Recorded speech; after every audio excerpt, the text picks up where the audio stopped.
By the year 2035, a walk through a wildlife park might involve more than modern predators. Imagine standing behind a reinforced enclosure and watching a creature extinct for 10,000 years, breathing and moving in the sunlight. This scenario is transitioning from fiction into a laboratory objective. Geneticists are currently extracting DNA from ancient remains to map the genomes of lost species, starting with the dire wolf, a heavy, specialized canine that vanished at the end of the last ice age. This technological capability brings us to a crossroads. When an ecosystem has functioned without a species for millennia, we have to look at the motivations behind bringing that species back. The drive to recreate these animals often overlooks a physical reality.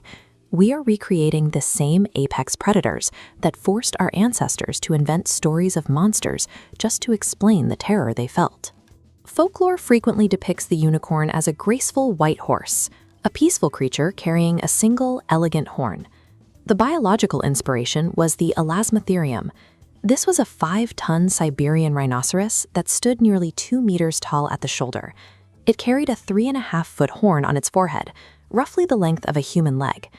Fossil evidence suggests these animals lived alongside early humans as recently as 29,000 years ago, meaning the magical unicorn began as a massive, aggressive herbivore that few humans could survive an encounter with.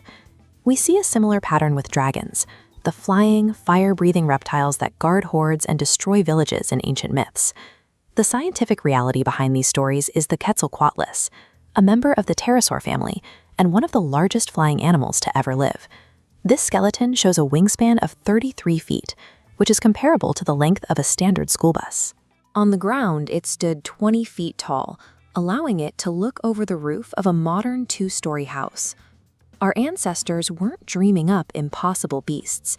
They were finding the massive bones of creatures that had once dominated the skies and the plains, and they used folklore to categorize the scale of that threat.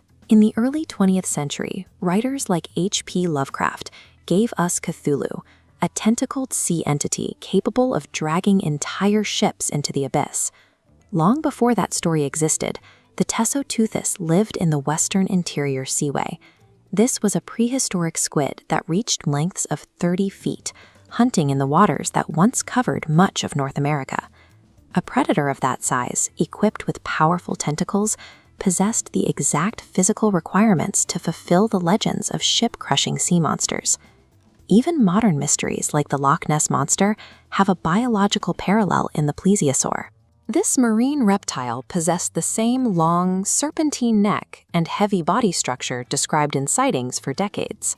While long thought to be strictly saltwater animals, fossils discovered in 2022 prove these reptiles could live in freshwater systems, placing a massive, prehistoric predator directly into the environment of our lakes and rivers. Not every myth is about giants. Stories of forest dwarfs mirror the reality of Homo floresiensis, an early human relative that stood only 3 feet tall. Their size was the result of island dwarfism. When a population is trapped on an isolated island, biology changes. Limited space and food favor smaller individuals, requiring less energy. Over generations, the species' average height drops to match the island's metabolic capacity. These creatures were not magic. They were the products of evolutionary pressures. They were optimized for environments that no longer exist, and in many cases, they were outcompeted or erased as those environments changed. We are now using artificial intelligence and biotechnology to bypass the natural timeline of extinction.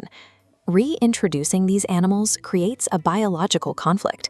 Evolution spent millions of years filtering out these specific predators, yet we are working to place them back into a modern world that has no ecological space for them. Placing 30-foot squids back into commercial shipping lanes or bus-sized predators into our airspace isn't just a scientific achievement. It is the reintroduction of the very threats our ancestors spent centuries trying to escape. By pulling these animals out of the fossil record, we are choosing to coexist with the monsters of our folklore.